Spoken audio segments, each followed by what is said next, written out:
अस्सलाम वालेकुम नाजरीन, आप देख रहे हैं न्यूज़ टॉक। मैं हूं यशमीन जमाल। नाज़रीन, मखसूस नशिस्तों के हसूल में सुन्नी इत्तेहाद काउंसिल को एक और बड़ा धचका। इलेक्शन कमीशन की जानिब से मखसूस नशिस्तें छीनने और दीगर सियासी जमातों में तकसीम किए जाने के बाद आज पेशावर हाई कोर्ट के लार्जर बेंच की जानिब से सुन्नी इत्तेहाद काउंसिल की मखसूस नशिस्तों के हसूल और इलेक्शन कमीशन के फैसले के खिलाफ दायर दरखास्तें खारिज कर दी गई हैं। जस्टिस इश्तियाक इब्राहिम की सरबराही में पेशावर हाई कोर्ट के 5 रुकनी लार्जर बेंच ने महफूज फैसला सुनाते हुए मुत्तफिका तौर पर दरखास्तें मुस्तरद कर दी। इससे कबल दौरान समाअत सुन्नी इत्तेहाद काउंसिल के वकील बैरिस्टर अली जफर ने गुज़िश्ता समाअत पर पेश ना होने पर अदालत से माजरत भी की। बैरिस्टर अली जफर का दलाइल का आगाज करते हुए कहना था कि इंतखाबात से पहले तहरीक इंसाफ से बल्ले का निशान लिया गया। पेशावर हाई कोर्ट की जानिब से तारीखी फैसला देते हुए PTI को बल्ले का निशान वापस दिया गया, जो बाद में सुप्रीम कोर्ट ने इलेक्शन कमीशन के हक में फैसला देते हुए वापस ले लिया। अदालत ने बैरिस्टर अली जफर से इस्तफसार किया कि हम ये केस किस हद तक सुन रहे हैं, जिस पर सुन्नी इत्तेहाद काउंसिल के वकील बैरिस्टर अली जफर ने अदालत को आगाह किया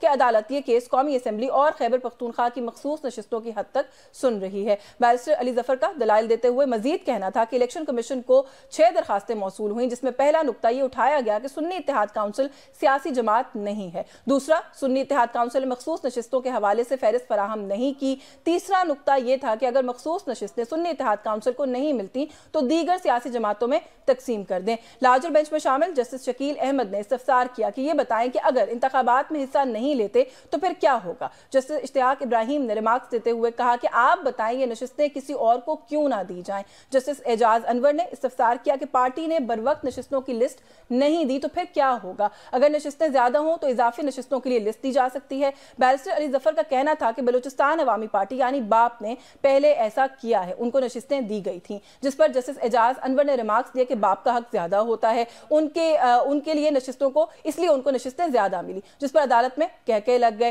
बैरिस्टर अली जफर ने अदालत से इस्तदा की कि हमें बच्चा समझकर अपनी नशिस्तें दे दी जाएं। जस्टिस एजाज अनवर का रिमार्क्स देते हुए कहना था कि कानून यह है कि इंतखाबात में हिस्सा लेने वालों को मखसूस नशिस्तें मिलती हैं। जस्टिस इरशाद अली ने रिमार्क्स दिए कि सेक्शन 104 वाज़ेह है कि जब पहली फहरिस्त होगी तो ही दूसरी फहरिस्त भी जमा करवाई जा सकती है। इलेक्शन कमीशन के वकील सिकंदर बशीर का दलाइल देते हुए कहना था कि बाप पार्टी का इस मामले से कोई ताल्लुक नहीं। इलेक्शन कमीशन का इस हवाले से एलामिया है कि कोई फैसला नहीं किया गया। इलेक्शन कमीशन के वकील का मजीद कहना था कि 0 जमा 0 0 ही होता है। बाद अज़ां वकला के दलाइल मुकम्मल होने पर पेशावर हाई कोर्ट की जानिब से सुन्नी इत्तेहाद काउंसिल की मखसूस नशिस्तों के हवाले से दायर दरखास्तों पर फैसला महफूज कर लिया गया, जिसे सुनाते हुए पेशावर हाई कोर्ट ने 5 रुकनी लार्जर बेंच ने सुन्नी इत्तेहाद काउंसिल की दरखास्तों को मुत्तफिका तौर पर मुस्तरद कर दिया। अब इस सूरत हाल के बाद सुन्नी इत्तेहाद काउंसिल के पास मखसूस नशिस्तों के हसूल के लिए सुप्रीम कोर्ट का दरवाजा खटखटाने का एक ऑप्शन अभी भी मौजूद है। इसके अलावा सुन्नी इत्तेहाद काउंसिल के पास मुतबादिल के तौर पर और क्या रास्ता है, इस हवाले से और भी कुछ दीगर खबरें जिन पर आज प्रोग्राम में हम बात करेंगे। हमारे साथ इन सभी इशूज पर बात करने के लिए प्रोग्राम में आज मौजूद है, हमें ज्वाइन किया सीनियर एनालिस्ट हैं, एंकर पर्सन है PJ मीर साहब ने। बहुत शुक्रिया सर आपका आपके वक्त के लिए। सीनियर तज्जियाकार हैं इम्तियाज गुल साहब हमारे साथ मौजूद हैं। Sir thank you so much for your time. Also anchor person है, सीनियर जर्नलिस्ट हैं अजमल जामी ने हमें ज्वाइन किया। बहुत शुक्रिया जामी साहब आपका भी आपके वक्त के लिए। PJ मीर साहब सर अगर आपसे गुफ्तगू का आगाज कर लूँ, बहुत सारे इशूज हैं जिन पर मैं बात करना चाह रही हूँ, लेकिन ये जो मखसूस नशिस्तों वाला मामला है, ऐसा लग रहा था कि पाकिस्तान तहरीक इंसाफ या सुन्नी इत्तेहाद काउंसिल जो कि इस वक्त पार्लियामेंट्री पार्टी है, उनको और किसी से उम्मीद हो ना हो, लेकिन पेशावर हाई कोर्ट से कुछ अच्छे की उम्मीद थी, जो कि मुझे लगता है कि आज हवा हो गई। किस तरीके से देख रहे हैं सूरत हाल को? वो तो गए थे इंसाफ की तवक्को के साथ, लेकिन मुस्तरद कर दी गई उनकी दरखास्त। देखिए, रीसेट बटन तो हर जगह लग रहा है, तो अगर लग रहा है तो फिर आप उसको एक्सेप्ट करें। कि जब आप डेमोक्रेसीज की बात करते हैं, फंडामेंटल राइट्स की बात करते हैं, तो अगर वो नहीं होगा, आप और घर के अंदर हम शायद शोर बचाते रहे, लेकिन आपका इंटरनेशनल इंप्रेशन क्या बनेगा? आपने इस चीज को देखना है। आपने हर एंगल को गेज करके देखना है कि what exactly are we doing. देखो, अगर आप जिस मुल्क में आपको इंसाफ नहीं मिलेगा, वी आर नॉट द जज, we want the right thing to happen. अब एवरीबॉडी नोज द ट्रूथ। वो इंडियन जज ने क्या कहा था कि वो प्रोसिक्यूशन और डिफेंस को दोनों को पता होता है कि सच्चाई क्या है, जज होता है ट्रायल के ऊपर। तो basic that is what the case is. अब यहाँ सवाल उठता है कि हम यहाँ एक इकोनॉमिक क्राइसिस में हैं। हम बिल्कुल वजीर आजम पूरी कोशिश कर रहे हैं कि भाई ये ठीक हो जाए, चीफ मिनिस्टर्स भी ट्राई कर रहे हैं, लेकिन अगर आपका एक सिस्टम जो जुडिशियल सिस्टम है उस पर एक क्वेश्चन मार्क आ जाता है, तो फिर आपका क्या ख्याल है कि फॉरेन इन्वेस्टर इधर आएगा? आपके पास रेके डिक का एक इंसिडेंट हो गया, मैं तो सुप्रीम कोर्ट में था उस वक्त जब इनका जनरल मैनेजर उधर बैठा हुआ था, वो कहता, do you really think we want to come and do business in Pakistan? जब इफ्तिखार चौधरी साहब ने इनकी वो विजुअल कराई थी उधर सुप्रीम कोर्ट में। द थिंग कि अगर हम इस तरह ही करते रहेंगे तो अब आप मुझे बताएं हम कहाँ आगे जाएंगे। हम इतने डिप्रेशंस के अंदर हैं, इतने इकोनॉमिक डिप्रेशंस, और आपने जो लफ्ज इस्तेमाल किया कि ये इश्यूज, ये इशू तो बिल्कुल टिश्यूज बन गए। इशू को तो कोई डील कर ही नहीं रहा। वी वर एक्सपेक्टिंग कि all of a sudden Pakistan में एक रेवोल्यूशन आएगा, ये सीख के आए हैं, ये इमीडिएटली काम करेंगे। Okay, we will give them time, but at the end of the day we need to have some visual लेकिन सर जो ये लोग अपना आउटलुक बता रहे हैं ना कि हम माशी जो एक इमरजेंसी की सूरत हाल है when it comes to the economy, और हम उसको फिक्स करने के लिए आए हैं, पॉलिटिकल स्टेबिलिटी के बगैर इकोनॉमिक स्टेबिलिटी आ सकती है? अगर आ सकती है तो आप तीनों मेरी रहनुमाई कर दें, क्योंकि ये जो कुछ मामला चल रहे हैं इससे लग तो नहीं रहा कि सूरत हाल आगे बढ़ेगी। मैं इसी नुक्ते पर जरा जामी साहब को शामिल कर लूँ। सर, किस तरह से देख रहे हैं पेशावर हाई कोर्ट ने जो कहा है, आपका इसके ऊपर तजिया क्या है? क्योंकि इसके ऊपर एक ओपिनियन ये जरूर आ रहा है कि सुन्नी इत्तेहाद काउंसिल ने एज अ पार्टी इलेक्शन नहीं कंटेस्ट किया, तो जब पहली फहरिस्त नहीं जमा कराई गई तो दूसरी या सप्लीमेंट्री फहरिस्त जमा कराने का सवाल ही पैदा नहीं होता। तो राइटफुल डिसीजन है, जो फैसला आया है वो दुरुस्त आया है। इसकी वैल्यू ये है 5 रुकनी, चूंकि लार्जर बेंच है तो दैट स्पीक्स वॉल्यूम। अगर कोई सिंगल बेंच होता या डबल बेंच होता तो और सूरत हाल होती, and that too coming from the Peshawar high court. इसलिए वो पीजे मीर साहब गालिबन इस जानिब हल्का से उन्होंने इशारा किया था। अब ये मामला एक इखलाकी और सो कॉल्ड आईनी और कानूनी नजीरों के बीच फंसा हुआ है। एक पार्टी जिसके पास कौमी असेंबली में 90 से ज्यादा नशिस्तें हैं, एक सूबे में 2/3 से गवर्नमेंट बनी है, पॉपुलर वोट उनके साथ है, मकबूलियत उनकी सबको दिखाई दे रही है। अगर उस पार्टी को आप उनके उस मैंडेट से महरूम रख रहे हैं तो ये एक इखलाकी पैमाना तो बहुत ज्यादा डिस्टर्ब हो जाएगा। उनके मैंडेट उनके पास है, उनको उनका हक मिलना चाहिए। अब बट क्या कीजिए, जो हमारा कानून और आइन है उसको हम वक्त और मर्जी के हिसाब से उसकी तशरीह करने के लिए जाने जाते हैं। वतन अजीज में हमेशा उन हालात और उस वक्त और उस जरूरत के मुताबिक इस आइन को तोड़ मोड़ लिया गया है, उसके मुताबिक उसकी तशरीह कर ली जाती है। हालांकि बड़े वाज़ेह चीजें लिखी हैं। ये बात अपनी जगह फैक्ट है कि सुन्नी इत्तेहाद काउंसिल ने वो फहरिस्त जमा नहीं कराई थी, and this is the biggest setback to PTI. इसी वजह से उसे कंटेस्ट नहीं कर पा रहे। दो चीजों की जाने मैं तवज्जो दिलाना चाह रहा हूँ जी। बाप पार्टी ने भी एक जमाने में उनकी 3-4 सीटें थी केपी में जी। तो बाप पार्टी ने भी एज सच कोई फहरिस्त जमा नहीं कराई थी, लेकिन सर्कमस्टांसेस में कोई ज्यादा फर्क नहीं था। फर्क जरूर था, नहीं उसका वो आपने मुकालमा शायद मिस कर दिया पेशावर हाई कोर्ट के जज और बैरिस्टर अली जफर साहब का, जहाँ पे वो कहते हैं जी वो तो बाप थे ना, इसलिए मिल गई। ये नुक्ता उठाया है अली जफर साहब ने जी। वो थोड़ा सा फर्क जरूर था, लेकिन मोर और लेस यही सर्कमस्टांसेस थे, उन्हें मिला। ये अली जफर में तो कानूनी दलील, मैं तो आपको तारीखी दलील दे रहा हूँ कि मर्जी के मुताबिक आइन और कानून की तशरीह जब रिक्वायर्ड होती है उसे करना था, अदरवाइज बाप था, उसे सीटें मिल गई। लेकिन इसमें एक और बड़ा इंपॉर्टेंट पहलू है, वो ये है कि पाकिस्तान तहरीक इंसाफ के जो लॉयर्स हैं या पाकिस्तान तहरीक इंसाफ की जो अवेलेबल क़यादत है, ये कैमरा और माइक के सामने ज्यादा अच्छी परफॉर्म कर रही है, और जिन फोरम्स पे, जिन मुहाजों पे इन्हें इन रियल कंटेस्ट करना चाहिए, वहां ये कभी तारीख ले रहे हैं और कभी ये ताखीर से पहुंच रहे हैं और कभी ये इनके पास कोई और उज़र होता है। सही। अभी आप अली जफर साहब की अपनी जो पेशियां 2 दिनों की वो जरा ध्यान से देख लें, वो कहाँ पेश हुए और कहाँ पेश नहीं हुए। So is the case with barrister Gauhar and Sher Afzal Marwat. Camera, mic, studio, social media, YouTube, TV shows and press conferences या on the floor of the house, they'll be too good, but in fronts के ऊपर जाके जो real contest आपने करना है वो तो आप करें, ताकि आप आवाम को। बैरिस्टर अली जफर साहब कल पेश ही नहीं हुए, और कल उन्होंने बाद में ये कहा कि मैंने तो पेश होना भी नहीं था, बाबर अवान ने पेश होना था। आज पेश हो गए और जाके माजरत कर ली। बाबर अवान साहब कहाँ गायब हैं? बाबर अवान साहब अखबार में एक कॉलम तो लिख रहे हैं, बाबर अवान साहब यूट्यूब पे नजर आ रहे हैं, लेकिन बाबर अवान साहब बसूरत दीगर का है। मैं तो उनकी तलाश में हूं। पॉइंट एंड ये बड़ा वैलिड पॉइंट है कि वाकई तैयारी के बगैर चले जाते हैं, कभी वक्त लेते हैं, कभी कोई और मामला हो जाता है। इम्तियाज गुल साहब, सर कैसे देख रहे हैं बल्ले का निशान सुप्रीम कोर्ट के एक फैसले की वजह से गया, पाकिस्तान तहरीक इंसाफ की वजह से, जिसकी वजह से अगर तो पाकिस्तान तहरीक इंसाफ के उस क्लेम को डिस्कार्ड भी कर दें कि उनकी अभी भी और 180-182 नशिस्तें हैं, तब भी वो सिंगल लार्जेस्ट पार्टी है पार्लियामेंट के अंदर, लेकिन वो ना इधर की है ना उधर की है। जो रिजर्व सीट्स है उनका मामला भी हमारे सामने फंसा हुआ है। अब ऑप्शंस क्या हैं पीटीआई के पास या सुन्नी इत्तेहाद काउंसिल के पास, उस पर भी बात कीजिएगा, क्योंकि अब अगला स्टॉप तो फिर सुप्रीम कोर्ट ही है। देखिए अजमल ने मेरे ख्याल बड़ी खूबसूरती के साथ तमाम मामला बयान कर दिया है। हम यहाँ पे रूल ऑफ लॉ की, आइन की, कानून की मुशगाफियाँ तलाश कर रहे हैं, तकनीकी उसमें से नुक्ते निकाल रहे हैं। असल जो इशू है वो ये था कि जी आपने पीटीआई को बाहर रखना है, पीटीआई को मार्जिनलाइज करना है। तो वो मुख्तलिफ तरीकों से हो चुकी है। वो सिलसिला बल्ले से शुरू हुआ, इंतखाबात वक्त पे ना होने से शुरू हुआ, और अभी नोटिफिकेशंस पे जाके कहीं ख़त्म हुआ कि जहाँ जहाँ इनको लगता था कि मामलात गड़बड़ हैं, वहाँ उन्होंने इंतखाबी जो जीत थी कैंडिडेट्स की, वो उसका उन्होंने नोटिफिकेशन कर दिया कि जी अब ये ट्राइब्यूनल में आप चक्कर लगाते रहें। बुनियादी मसला है अखलाकियात का कि जिन पार्टियों ने नशिस्तें हासिल कर ली हैं मखसूस, क्या उनको ये ज़ेब देता था कि वो ये नशिस्तें ले लेते? उनको चाहिए नहीं था कि वो कह देते कि हम अदालत में जाके कहते, इलेक्शन कमीशन में कहते। सर वो तो इलेक्शन कमीशन में मांगने गए उन नशिस्तों को, आपको पता है, सबके वकला गए हैं ये कहने के लिए कि ये नशिस्तें हमें दे दें। जी, तो बुनियादी तौर पे मसला है कि आपने पीटीआई को मार्जिनलाइज करना है। अखलाकियात नाम की हमारी सियासत में कोई चीज़ नहीं है। दुश्मन को हर हाल में जेर करना है, और उसके बाद आप टेक्निकलिटीज न तलाश करें। रूल ऑफ लॉ की, आइन की यहाँ पे बात नहीं करनी चाहिए।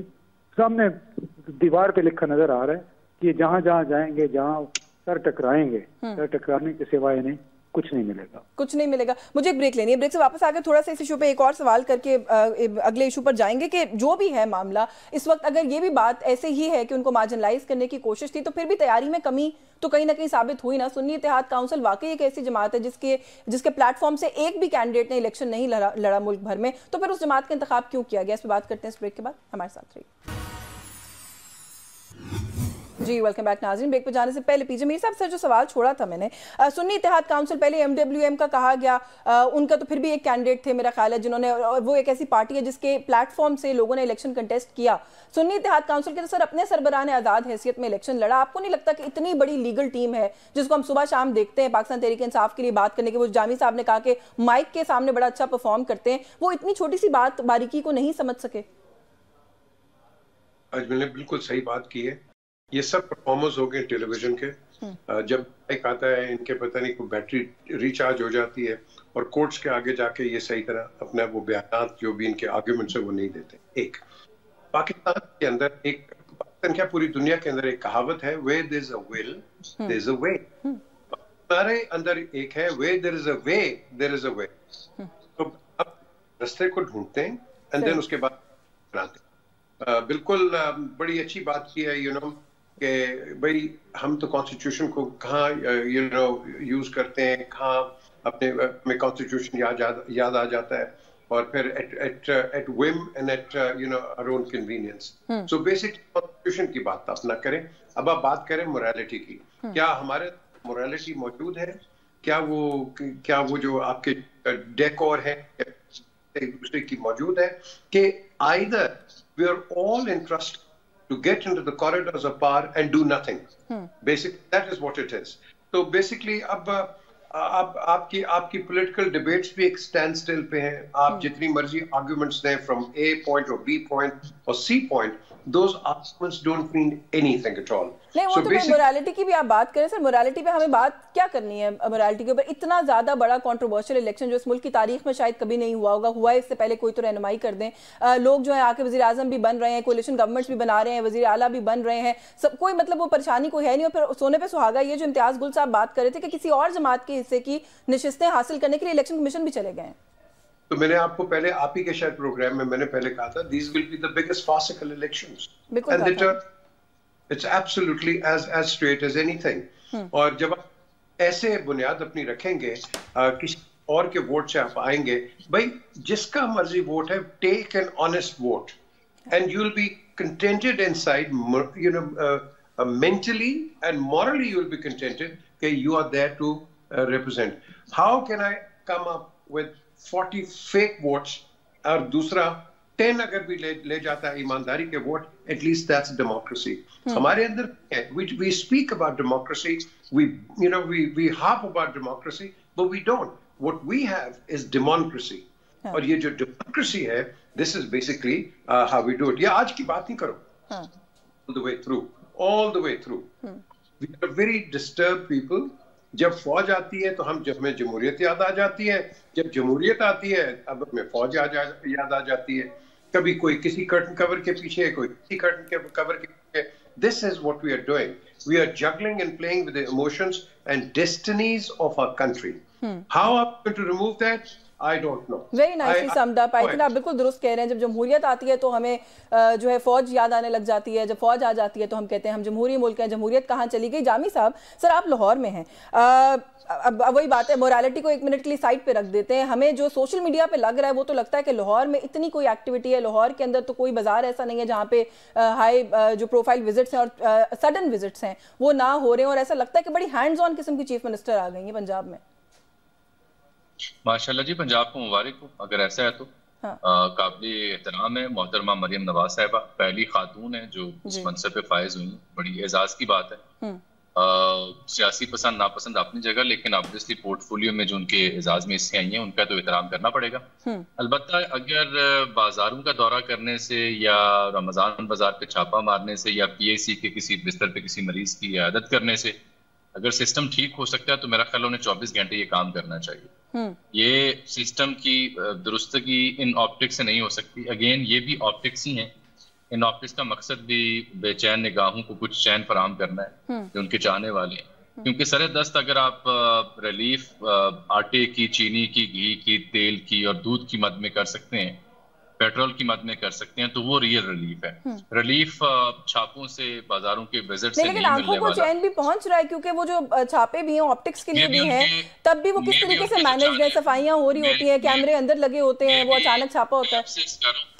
मैं भी उनके चाहने वालों को कुछ उससे चैन मिलता हूँ। अच्छा। बात ये कि ये जो काम है ना रमजान बाजार की रेगुलेशन या PAC का हॉस्पिटल कैसा चल रहा है, ये निचले लेवल के DC के AC के काम होते हैं किसी सिटी के अंदर करने वाले। लेकिन ब्यूरोक्रेसी की जो मत मारी हुई है, जिस तरह से उसे रोल दिया गया है, जितना उसे रगेद दिया गया है, वो बेचारे किसी काबिल रही नहीं है। वो तो इस चक्कर में होते हैं कि एक जगह से दूसरी जगह इस जैसे पोस्टिंग मिल जाए। अब फिर अगर सूबे के वजीर आला एक शहर में किसी अस्पताल और किसी रमजान बाजार का दौरा कर रहा है तो पूरे सूबे का नज्म नस्क जो है, उसका जो खजाना है, उसकी मैशत है, उसकी जो समत है, वो कैसे दुरुस्त होगी, कब होगी, मुझे नहीं मालूम। तो ये बज़ाहिर अच्छा जी, उनको दाद देने पर मजबूर हूँ, लेकिन ये इनसे सूबे के मसाइल हल नहीं हो रहे, ना होने हैं। अच्छा, अगर होने होते तो मेरा जुमला सुन लेना, मेरा जुमला सुन ले। जी। अगर इन ऑप्टिक्स से सूबे के मसाइल हल होते तो शहबाज शरीफ साहब लॉन्ग बूट पहन के जब लक्ष्मी चौक पहुंचते थे शदीद बारिश के हंगाम, तो पानी वहां खड़ा ना होता, पानी आज भी वहां खड़ा होता। आज भी वहां खड़ा होता है, बिल्कुल ठीक कह रहे हैं आप। लेकिन थोड़ा सा बिफोर आई मूव ऑन, जहां पर वो ये छापे मार रही हैं और सब कुछ कर रही हैं, वहीं पर उन्होंने ये भी कहा है कि मैं बड़ी रूथलेस हूँ। मैं जो है ना, ये अगर ये समझते हैं कि इस तरह से सड़कों पर निकलेंगे, कानून को हाथ में लेंगे, तो ये मैं होने नहीं दूंगी।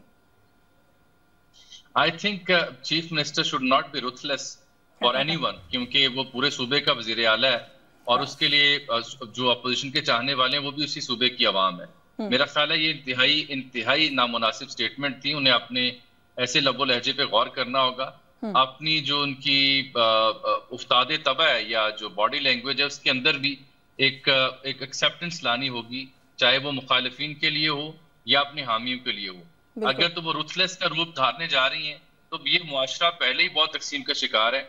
पोलराइजेशन ने पहले ही सोसाइटी के फैब्रिक का बेड़ा गर्क कर दिया है, तो ऊपर से अगर आप रूथलेस अप्रोच ऑप्ट करेंगी तो I am sorry, then you will add more fuel to the fire, which is not the solution. आपको इन जख्मों के ऊपर मरहम रखनी है, आपको इन जख्मों के ऊपर मिर्चें नहीं छिड़कनी। खुदा रहा ये जोड़ने का वक्त है। अगर आप इन इलेक्शंस को अनडू नहीं कर सकते, अगर आप दोबारा से इलेक्शन नहीं करवा सकते, तो एटलीस्ट जो तकसीम है उसको सियासी और समाजी रवैयों से किसी हद तक मरहम बख्शिए, वरना मुआशरा पहले बड़ा उधड़ा पड़ा है। बिल्कुल। इम्तियाज गुल साहब, सर आप कहाँ सूरत हाल जाती हुई देख रहे हैं? एक तरफ नशिस्तें, मखसूस नशिस्तों का मामला हमारे सामने है, दूसरी तरफ PTI का मुतालबा कि उनका मैंडेट चोरी किया गया। वो कहते हैं हम चैन से नहीं बैठेंगे जब तक हमें हमारा मैंडेट वापस नहीं मिलता। फिर वो प्रोटेस्ट करने के लिए सड़कों पर निकलते हैं, जो कि किसी का भी डेमोक्रेसी के अंदर हक होता है। तो एक चीफ मिनिस्टर साहिबा कहती हैं जी हम तो बड़े रूथलेस हैं, ये हम होने नहीं देंगे। तो ये सूरत हाल फिर कहाँ जाएगी? लोग सड़कों पर भी नहीं निकल सकते, प्रोटेस्ट भी नहीं कर सकते, सियासी सिस्टम भी दुरुस्तगी की तरफ नहीं जा रहा, तो हम फिर कहाँ जा रहे हैं? Where are we headed? I think वो जो रूथलेस की बात है, रूथलेस का मतलब है कि मैं जालिम, इसका मतलब होता है जालिम होना।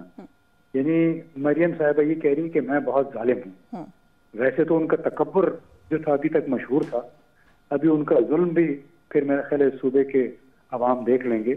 और जो आप कह रही हैं कि हम जा कहाँ रहे हैं, मुझे ये लगता है कि जिस तरह शहबाज शरीफ साहब ने, नवाज शरीफ और आसिफ अली जरदारी ने और हमारे आर्मी चीफ ने तो बड़े तसलसल के साथ कहा है कि पाकिस्तान को इक्तिसादी तरक्की और इस्तेहकाम के लिए 10 साल चाहिए, तो 10 साल मुझे लगता है कि हम उस तरफ जा रहे हैं। और उसके अंदर जो हमारी जो rule of law based regime जिसको कहते हैं, यानी आइन और कानून की हुक्मरानी, वो मेरा ख्याल है बिल्कुल चली जाएगी, सेकेंडरी सानी हैसियत इख्तियार कर लेगी। और जो भी कानून और जवाबित इनके मुताबिक, चाहे वो मरकज में हो चाहे वो सूबे में हो, वो इनके ख्याल में अगर इक्तिसादी तरक्की के ज़ामिन होंगे तो वो ये इख्तियार करते रहेंगे। तो हमें बिल्कुल कोई इसमें मेरा ख्याल है अब इब्हाम नहीं रहा है कि इस वक्त हमारा मुआशरा जो है वो चल पड़ा है, एक जो रूथलेसनेस आती है ना, वो आमराना निज़ाम में आती है। और यही आमराना निज़ाम की निशानियां, जो उन्होंने कहा कि मैं बड़ी रूथलेस हूँ। उन्होंने कहा जी, वो रूथलेस का कॉन्टेक्स्ट आई एम श्योर आपने देखा होगा। वो ये कहती हैं जी कि पुलिस की गाड़ियों में से पुलिस को धक्के मार मार के लोगों को बाहर निकाला गया, 144 का निफाज हुआ था, उसको वायलेट किया गया, तो प्रोटेस्ट करेंगे लेकिन अगर कानून को हाथ में लेंगे तब मैं रूथलेस हूंगी।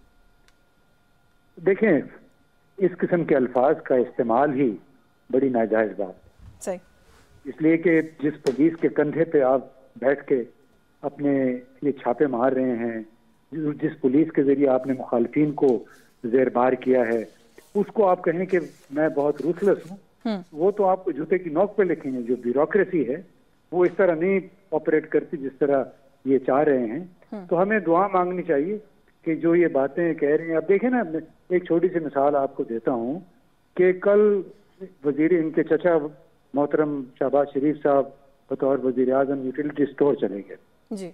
वहां पे आप अंदाजा लगाइए भी, आप कीमतें चेक कर रहे हैं, इंतजाम चेक कर रहे हैं, 4 वजीर, 4 वफाकी वजीर, और वो भी हमारे वजीर खारजा, हमारे वजीर दिफा, हमारे वजीर इत्तलात और राना तनवीर साहब, मालूम नहीं उनके पास कौन सा पोर्टफोलियो है। यानी कि जुल्म की इंतहा है इस मुल्क के कि जब इस किस्म के 4 वजीर और 5वां वजीर आजम ये जब मूव करते हैं तो 40-50 लोग कम से कम इनके साथ डिप्यूटेड होते हैं। जैसे दफ्तरों में और कोई काम ही नहीं रह गया, सिर्फ इन्होंने कीमतें चेक करनी है। और क्या ये गाड़ियों में जो आए हैं, 2-3 दर्जन गाड़ियों में, क्या वो पानी से चलती हैं?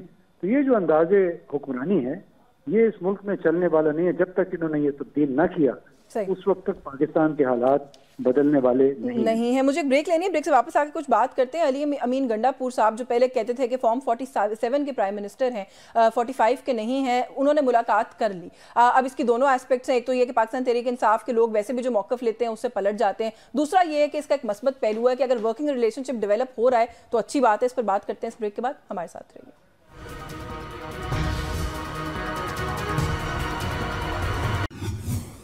जी वेलकम बैक नाज़रीन। ब्रेक पे जाने से पहले जो नुक्ता मैंने छोड़ा था, पीजे मीर साहब, एक तो मरियम नवाज शरीफ साहिबा बतौर चीफ मिनिस्टर आपको इसमें अपनी राय शामिल करना चाह रहे हैं, ज़रूर कीजिएगा। और साथ ही साथ ये जो मैंने अभी नुक्ता छोड़ा था ब्रेक लेने से पहले कि अली अमीन गंडापुर साहब की मुलाकात प्राइम मिनिस्टर साहब से, इसको कैसे देख रहे हैं सर आप? देखिए जी, अगर तो हमने स्टेट को चलाना है तो उनको बिल्कुल मुलाकात करनी चाहिए, बातचीत रहनी चाहिए, बिकॉज वो सुप्रीम कमांडर है, वजीर आजम है, जैसे भी हैं ऑन पेपर ही, तो he has to maintain that relation. ये उस तरह ना करे। मुझे याद है 90s में ये जब जब Nawaz Sharif was the chief minister, तो Benazir couldn't come to Lahore, he couldn't land Lahore. So the question, if we don't want that kind of a situation, कि वहाँ उनको कोई तलखी हो या बदतमीजी हो या इस तरह की चीज हो, एक आप इन लेटर इन स्पिरिट जो आप चीज ले सकते। शहबाज ने बिल्कुल कहा है कि भाई मुफाहमत करो, बल्कि विल गो डू इट, लेकिन मुफाहमत नॉट जस्ट वो कहते हैं ना एज ए लिप सर्विस। मुफाहमत करें तो फिर आप रियल टाइम करें ना। हम यहाँ जो बात कर रहे हैं कि भाई पॉलिटिकल विक्टिमाइजेशन नहीं होनी चाहिए, so put your foot down. Remember, आप इस चीज से गुजरे हुए हो, और अगर आप दूसरे पे देख रहे हो और फिर कह रहे हो जो कानून कहेगा वो करेंगे, तो फिर इस तरह की जो अल्फाज वही तो याद नहीं रहता, जो खुद पर गुजरी होती है भूल जाती है इक़्तिदार मिलते, यही तो सारा मसला है। ये सबको भूल जाती है। अभी आपने बात किया कि लाहौर चेंज हो गया, go out on the roads, encroachment ज्यादा हो गई है, ये रेडियां रोक रही हैं, आपकी एम्बुलेंसेस जा नहीं सकती हैं, and people are crowding and overrunning each other. पूरे लाहौर में ये इंक्रोचमेंट है। Is anybody talking about it? No. क्यों? क्योंकि आपका vote bank grass root level पे खराब होता है। और भाई वोट बैंक को मारो गोली। आपने देखी है कि ऑपोजिशन और जो आपके भी सपोर्टर्स हैं, ये मिलके ये इफेक्ट होते हैं। तो खुदा के लिए आप काम करो जो आपका काम है। एंड हार्ड वर्ड्स इस तरह के जो होते हैं ना, they are misconstrued and they are mispresented, and that creates a lot of acrimony, particularly हमारी जो वोलेटाइल असेंबलीज हैं, ये पंजाब ले लो और नेशनल भी ले लो आप, किस तरह एक्रिमनी से एक दूसरे से बात हो रही है। यू रियली थिंक कि इस में क्या उनको टोरंटो मार्केट के अंदर इसके अंदर you really think they will be able to solve and resolve people's problems? I don't think so.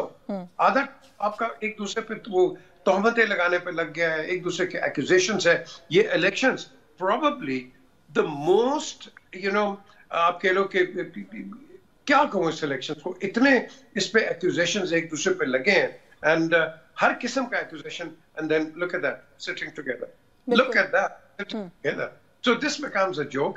So instead of becoming Disneyland, but how long will this sitting together last? ये भी एक सवाल है। Chairman इरसा की वो नामजदगी के ऊपर जो है आपस में सिंग फंस जाते हैं, कितना साथ बैठ लेंगे ये लोग? ये मैं और भी लाइन लगा, ये नहीं कर सकते। नहीं कर सकते। At the end of the day, somebody has got to pull the plug and have to sit on the same table. देखें, we all know what's going on. We all know absolutely what's going on. आपको बता दिया भाई वो हिस्सा नहीं ले रही है, is totally out of it, nothing doing. But at the end of the day, लोग पाकिस्तान में पागल नहीं है। ये जुडिशरी आपकी क्या कर रही है, ये आपकी सिविल एडमिनिस्ट्रेशन पूरे मुल्क में क्या कर रही है, what is the police doing? I mean, after all, Modi is not pulling the strings, is he? So the thing is, we've got to be a little bit more sensitive in this and think about the country. We're not thinking about the country, Yasmin, at all. ये सब कहते हैं कि मैं आ गया हूँ, and they only do ad hoc वो जो होते हैं इनके जो रिसर्जेंस होती है। बिल्कुल, ये एडहॉकिज्म पे कब तक मुल्क चलेगा, ये एक सवाल है। जामी साहब, किस तरीके से आप देख रहे हैं ये जो आपस में साथ मिलकर बैठने का मामला है? 70 साल के लोगों को रिटायर होने से लेकर उनको दोबारा वज़ीर-ए-आज़म तस्लीम करने तक बिलावल भुट्टो साहब ने भी एक सफर तय किया है। उनको चोर डाकू कहने से लेकर अब फिर उनको सपोर्ट करके वज़ीर-ए-आज़म बना दिया, वो भी एक मामला है क्योंकि वालिद साहब ने सदर बनना था गालिबन। किस तरीके से देख रहे हैं ये जो वो है मैरिज ऑफ कन्वीनियंस है जो इस वक्त हुई है, कितना लास्ट करेगी? दो मसले हैं जी, एक तो रियासती बंदोबस्त से इस्तेहकाम शुदा हुकूमत है और एक जानिब मकबूलियत से लबरेज अपोजिशन जमात है जिसके साथ यूथ है। अगर आप इलेक्शन के डेटा को चेक करें तो अभी पिल्डैट ने भी जो ताज़ा रिपोर्ट दी कि यूथ के सबसे बड़े नंबर ने पीटीआई को वोट दिए। अगर आप सबसे ज्यादा यूथ है आपके रजिस्टर्ड वोटर में भी और वोटिंग ट्रेंड में भी, और Pakistan is the only nation जहाँ यूथ का बल सबसे ज्यादा है। इन तीन इंपॉर्टेंट फैक्टर्स को आप इग्नोर करके अगर आप बंदोबस्त के लिए हुकूमत बना के इस्तेहकाम को यकीनी बना सकते हैं तो I think that will not be less than a miracle. ये मुश्किल होगा क्योंकि अगर आप शहरों में निकल जाएं, गलियों में निकल जाएं, लोगों से पूछें कि क्या इस हुकूमत के जरिए इस्तेहकाम आ पाएगा, उनका जवाब ना में होता है।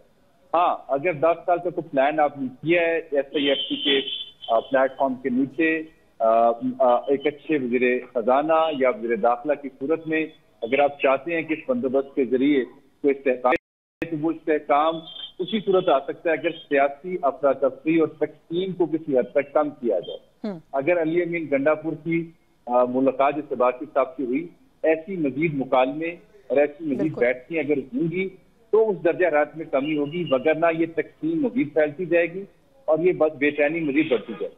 बिल्कुल आप सही कह रहे हैं और ये इनका साथ मिलकर बैठना खुशाइंद है, जैसे पीजे मीर साहब ने भी कहा। ब्रीफली आप दोनों से चाहूंगी कि आखिर में इस पे कमेंट कर दे। पहले आप जामी साहब आप ही बात कर लें कि इमरान खान साहब से मुलाकात नहीं हो सकती, 2 हफ्ते के लिए पाबंदी लगा दी गई और कहा ये जा रहा है कि जो सिक्योरिटी खदशात जो हैं वो बहुत ज़्यादा हैं। इसकी ऑप्टिक्स को कैसे देख रहे हैं आप? देखिए, ये एक ऑप्टिक एक नुकता नहीं है। अली अमीन गंडापुर का पहले केस लगा इलेक्शन कमीशन में, अहली की तलवार उनके ऊपर लटक रही है। उसके साथ ही इमरान खान साहब को जेल में मिलने पर 2 हफ्ते की पाबंदी आई थी। साथ ही उस केस को कंटेस्ट किया गया। तो जैसे अली अमीन गंडापुर साहब मिले हैं शहबाज साहब से, वैसे ही इमरान खान साहब से मेरी मुलाकात के हवाले से भी किसी हद तक हमें नरमी देखने को मिल रही है। तो once they are part of the business, once they are inside the ring, तो आई होप कि ये जो तलखी है, ये जो सख्ती है, वो उस तरह से नहीं रहेगी, बल्कि विद इन द सीक्वेंस मामला चल सकेगा। अली अमीन गंडापुर साहब ने जो इससे पहले जुबानो बयान इस्तेमाल की थी वो भी गलत थी, और अब जिस तरह वो जाकर मिल बैठे हैं, इससे लगता है कि बहुत अच्छे बच्चे वो बन गए हैं। अचानक रात गए में उनकी तरबियत ऐसी हुई कि अच्छे बच्चे बन गए। काश ऐसा ना होता, काश ऐसा होता कि वो ये मसला पता क्या है जी, मसला ये है कि एक दूसरे के सियासी को जब तक तस्लीम नहीं किया जाएगा ना जी, तब तक कोई पाकिस्तानी शहरी चैन की नींद नहीं सो सकता। हाँ साहब इनका वजूद तस्लीम नहीं कर रहे, ये उनका वजूद वेरी वेल सेड। बिल्कुल बिल्कुल बिल्कुल आप दुरुस्त कह रहे हैं, जब तक वजूद नहीं तस्लीम किया जाएगा, और दोनों एक्सट्रीम्स जो है वो भी समझ से बालातर होती है। लेकिन बड़ा इंटरेस्टिंग एंगल जो है वो दिया है जामी साहब ने इस सारे मामले को। ये जो मुलाकातें बंद होने से लेकर नरमी तक का सफर है, अली अमीन गंडापुर साहब के बीच में मुलाकात हो जाती है, पहले उनके सर पे एक तलवार लटक रही होती है। सर ये सारा कुछ आप भी इसी तरीके से देख रहे हैं, इसी तरह से मिला हुआ है? देखिए वो कहते हैं ना, if you can't win them join them, and that's the way it has to be. अगर ये इस मुल्क को हमने आगे चलाना है तो ये मिलकर ही चलेगा। मैंने बिल्कुल इसको कई दफा क्रिटिसाइज भी किया इमरान को कि यार मिल के चलो। उसका जवाब ये प्राइम मिनिस्टर हाउस के अंदर, वो तुझे पता नहीं है बाहर कितना माफिया, अंदर आए तो अंदर भी माफिया है। तो बिल्कुल वो सही कह रहा है, अंदर भी माफिया बाहर भी माफिया। द क्वेश्चन इज कि फिर हम कैसे चले? तो फिर आप मैं करके नहीं चला सकते इस मुल्क को, हम करके चला सकते हैं। अब देखो ना पीपल्स पार्टी कितनी जबरदस्त उसने पॉलिटिक्स की है। फ्रंट लाइन मिलके भी चल रहे हैं, ब्लेम गेम भी PMLN पे आएगी इवेंचुअली। आप देख लेना, ये नोट कर लो आप, ब्लेम गेम भी वहां आएगी बिकॉज इनकी बैलेंस ठीक नहीं होगी। लेकिन हम साथ साथ भी हैं। भाई चलो तो सही ना, गाड़ी तो चलाओ। आप तो गाड़ी नहीं चला रहे ना। सो इस वक्त आई थिंक जो एक सिग्नल्स आ रहे हैं कि दैट जो उमर अयूब ने कहा है कि भाई हम ग्रैंड अलायंस की तरफ जा रहे हैं, that's a good start, it's a good start. मिल के जाओ। अगर मिल के नहीं जाओगे then you yourself are destroying the very fabric of democracy। बिल्कुल, इसमें कोई शक नहीं है, इसमें कोई शक नहीं है, और मिलके बैठने के अलावा कोई और ऑप्शन भी नहीं है। वक्त खत्म हो गया सर, वरना मजीद आपसे बात करती है। आपका बहुत शुक्रिया पीजे मीर साहब आपके वक्त के लिए। अजमल जामी साहब हमारे साथ मौजूद थे, इम्तियाज गुल साहब के शुक्रगुजार हैं, प्रोग्राम में उन्होंने वक्त दिया। आपस में सियासी इख्तलाफ करें लेकिन एक दूसरे के सियासी वजूद को तस्लीम करके, जो मेरा ख्याल है बॉटम लाइन थी आज की डिस्कशन की वो यही थी। न्यूज़ टॉक से आज के लिए बस यही कुछ। यशवीन जमाल को इजाजत दीजिए, अल्लाह हाफिज़।